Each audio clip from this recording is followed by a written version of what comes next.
Hello and welcome to today's topic. We're going to be talking about this fear around that you won't stop eating if you intuitive eat. I'm Heather McConaughey. I'm a trained licensed nurse, nutritionist, health coach, and intuitive eating counselor. And I'm here to help you heal your relationship to body and food, to have a healthy relationship with body and food. So when I chat with women about intuitive eating and they're curious about it, a fear that I hear from a lot of women is that they are scared that they are never going to stop eating if they're actually given permission to eat. So one of the things that intuitive eating involves is giving yourself unconditional permission to eat foods. And if you are somebody who has a history of trying to lose weight, then you have gone through periods of time where you've restricted and then you've allowed foods back in. Okay? You might be in a place right now where you are like, Heather, I am intuitive eating. That's the problem.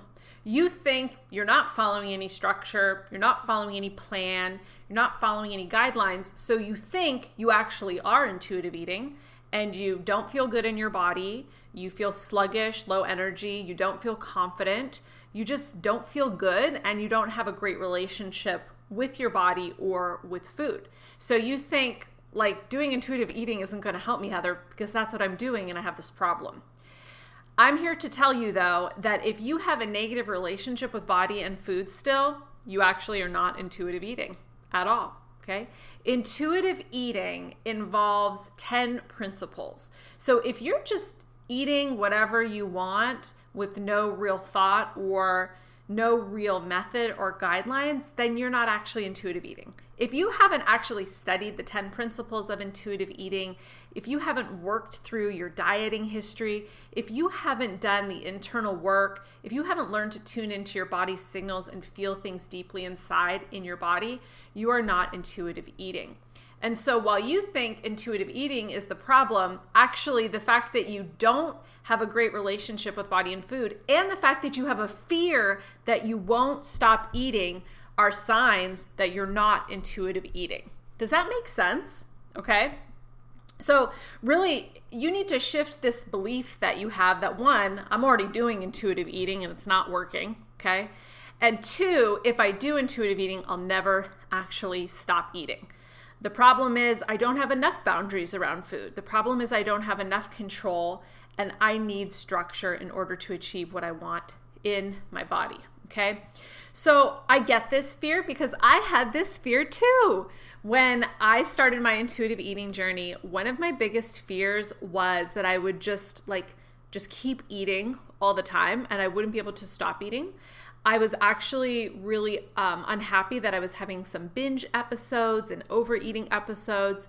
And that was actually that's what caused me to seek out and work with an intuitive eating counselor. Her name was Renee, and I'm actually dropping an amazing 1.5 hour long interview with her on Sunday that you definitely want to check out on my podcast. So if you're not subscribed to my podcast, make sure you go and check it out, The Positive Thread on Spotify and iTunes. But, you know, that discomfort with my overeating is what drove me to find and seek out some help. Okay. But then the thing I was scared would happen with intuitive eating was actually the problem that was already happening. So I had to question that fear. I had to realize that, I'm actually not intuitive eating and I actually am overeating and having loss of control eating. So there's something else going on that I need to think about here. Okay. So think of it this way. When you restrict foods, whether you're restricting the type of food or restricting the amount of food or the frequency of the food, it inherently creates scarcity for you with that food. Even if you're like, well, Heather, I'm never hungry, like I feel satisfied. If you have rules though around food and you're restricting certain types of food, you have built-in scarcity and deprivation into your eating. And so what happens is when you take the reins off of that, when you actually give yourself unconditional permission to eat, you might experience eating more quote unquote play foods at first. Play foods are foods that just have like energy. They have calories, which we need, but they don't have as many vitamins, minerals, fiber, etc. Right? So a play food, for example, would be M&Ms. They have carbs and some fats, so they're a great source of energy, quick energy, but they don't have a ton of nutrients. They don't have fiber like an apple. They don't have vitamin C like an orange. So even though they have a similar energy output like a piece of fruit, they're lacking some of those micronutrients that are important, that make us feel really good, right? And that are good for our health. And so what happens is when you have a history of dieting, a history of scarcity, a history of rules, a history of deprivation, when you take those rules off, what can happen is you can kind of overdo the play foods at first, and that is very normal. That happened to me. It wasn't like, as scary as I thought it would be. I knew it was part of my healing process. Think about it this way. The longer that you have been dieting, the longer it's going to take you to expose yourself to foods that you've restricted. If you've only ever dieted for 6 months and then you went back to eating a full range of foods with no rules and unconditional permission to eat, then you probably don't have any foods that you haven't gotten a chance to eat lately. Does that make sense? But if you have a history like myself of really controlling the types of foods that I ate, and sometimes the amount, for 7 years, it's going to take you longer to have a chance to expose yourself to those foods that you have not eaten. So for example, I did not allow myself to eat sugar-free foods for a long time, and I would eat sugar at times, but overall the frequency was very low. So while I was never zero sugar except for a month or two here at times, I overall had restricted sugar, and so there were lots of foods that I missed, that I had not gotten a chance to eat. This is so interesting, but I used to love the soda Squirt as a kid. Do you guys know Squirt? It's like a grapefruit kind of soda. And the other day I was like, ooh, Squirt. I wonder if that soda's even around. That sounds really good. And my boyfriend went and got me a Squirt, full sugar. I drank it over a period of actually 4 days because it was so sweet that I found myself very satisfied with just, a little cup at a time. And I thought about that. I was like, when was the last time I had a Squirt? I can't even remember, y'all. It might have been childhood, might have been my 20s. I don't know. But it was a long time ago. So if you have a history of dieting, which most women do at some point in their life, they have engaged in dieting because of the culture we live in, you will have lots of foods that you have not eaten or exposed yourself to for a while. Or maybe you have exposed yourself, but then you've created rules. Exposed yourself, created rules. So you're in this binge restrict cycle with particular foods. When you restrict foods, you set yourself up to overeat them and have that loss of control eating that you do not want to have anymore. So it's very scary to take the rules off of eating because you think you need more rules. You think the reason that you are out of control with food is you lack willpower, you lack self-restraint, you're a sugar addict, you can't control yourself around food. You need rules, you need guidelines, you need more control, right? But has that actually ever worked? If you're still binge eating or overeating or having obsessive thoughts around food, that actually has not worked, right? If you are still restricting and having rules, that has not worked for your mental health. So while that fear is legitimate and normal, and I get it, and I've been there, I'm here to tell you that you actually will stop eating certain foods after a while. Why? One, just physiologically, you have a limited capacity in your stomach. Your stomach only holds 2 to 3 cups of food at a time. That's why we have to eat every 3 to 5 hours. Our liver depletes of glycogen and we need more fuel. So you actually will get full. You will feel uncomfortable if you just never stopped eating, right? You will feel full. A lot of women that I speak to who feel out of control around food and think they're overeating. When I look at how much they're eating, these are clients that I worked with in weight loss, they actually weren't overeating. They were maybe not even eating enough for how much activity they were doing. But diet mentality has convinced them that they're overeating. Their portions are too much. They're just eating too many chips, too many things. And actually, if you are overeating, one reason could be that you are undereating actually during the day or the previous day or earlier that week. You are actually not taking in enough fuel for your activity. So it's important that you think through all the potential causes of your overeating and your loss of control eating, okay?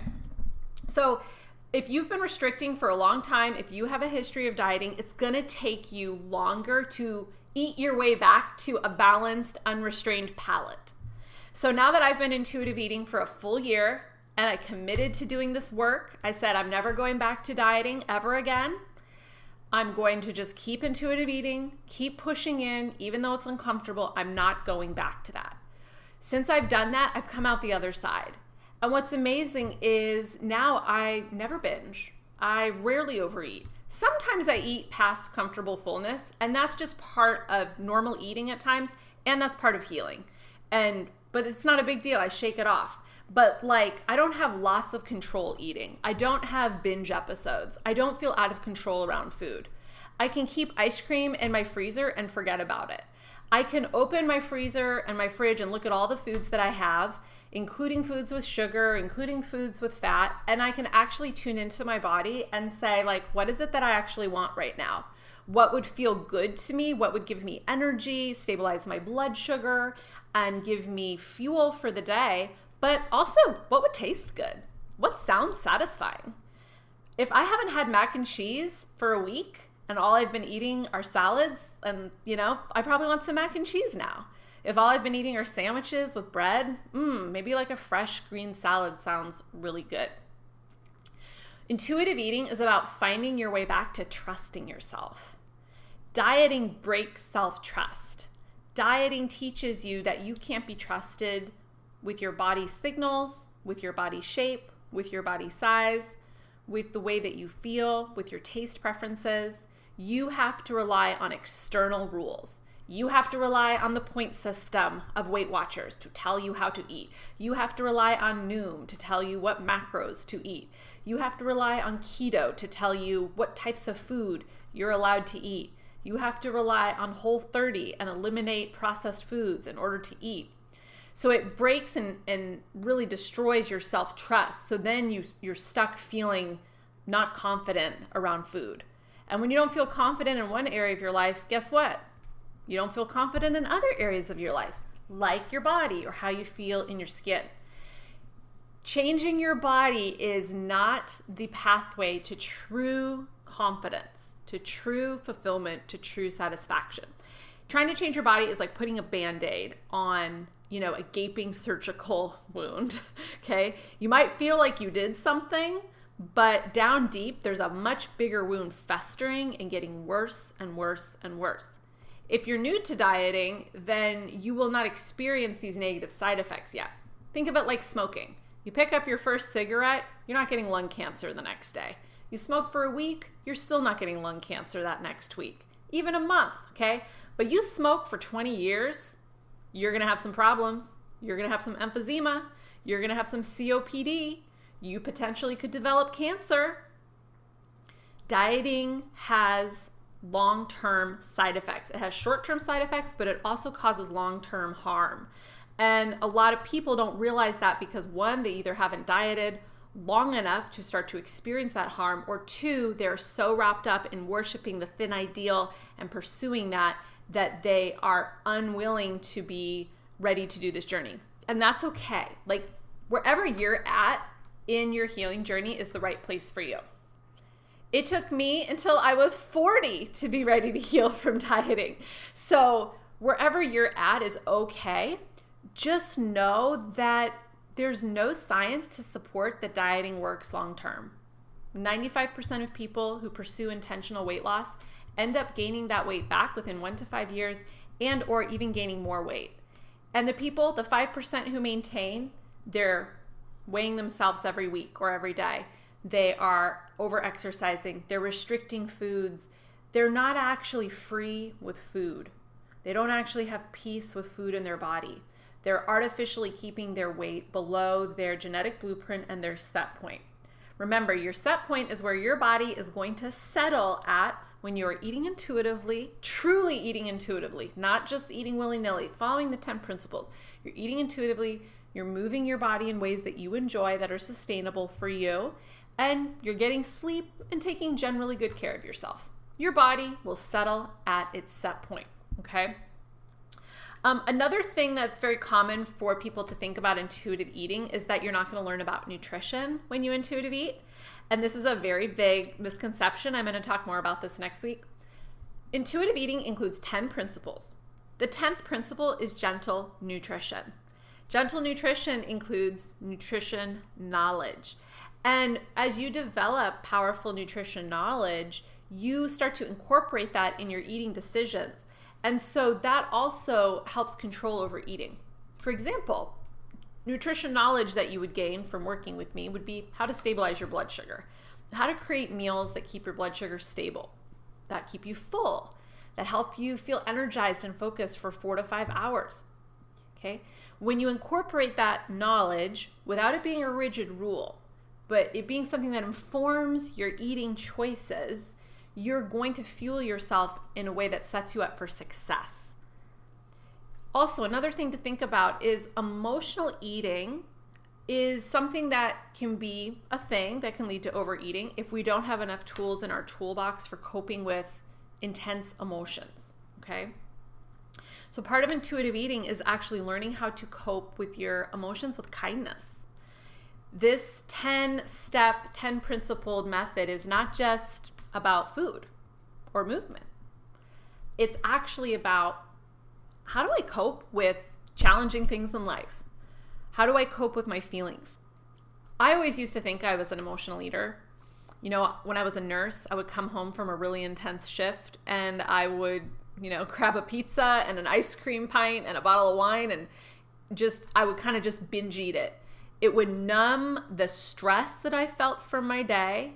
It would temporarily soothe my anxiety and my stress. It would distract me from all the trauma that I had just been exposed to at work, and it just kind of numbed me out. Can you relate? And so I always kind of thought I was an emotional eater.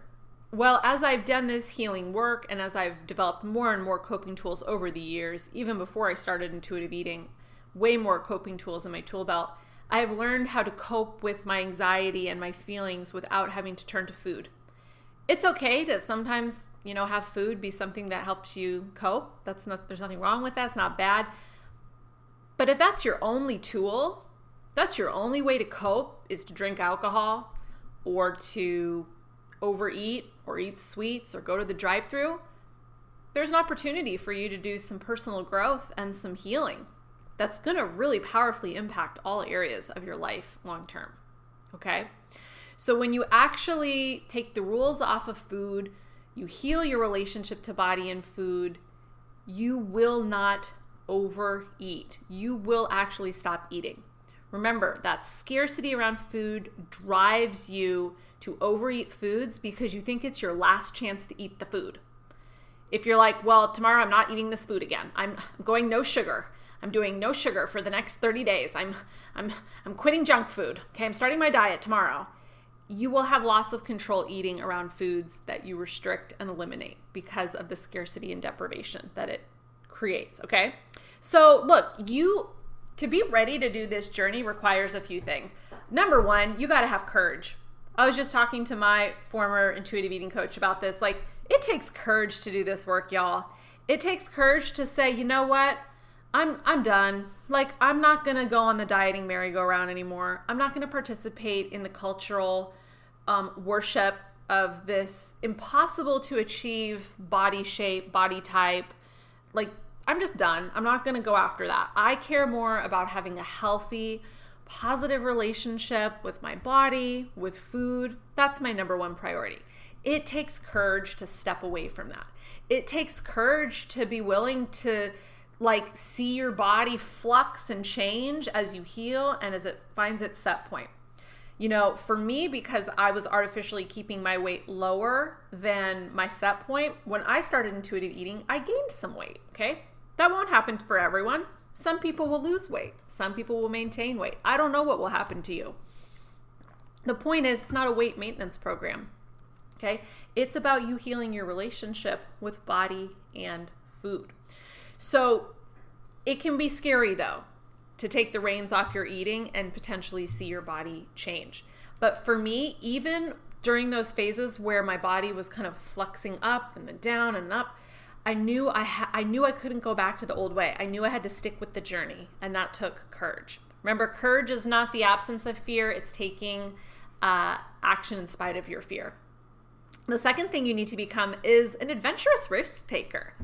Y'all, it does not take much of anything to commit to dieting and commit to diet culture.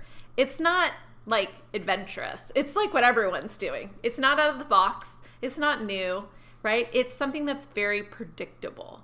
It's something that is just not very like interesting. It's very like commonplace, I would say. But to actually be like, you know what, I'm going to go off on this other direction actually takes something. It takes you being adventurous and being willing to take a fresh new approach. I love the word adventurous because it's all about adventuring into something that's unknown. So you have a history of dieting. You know dieting. That's not new for you. This path is new. It's a new adventure for you to take. And so I invite you to ask yourself, do I want to be a woman who is adventurous and courageous? Or do I want to be a woman who's, timid and stuck in the routines of my life and the routines of the world? You need to be willing to stand out and be unique.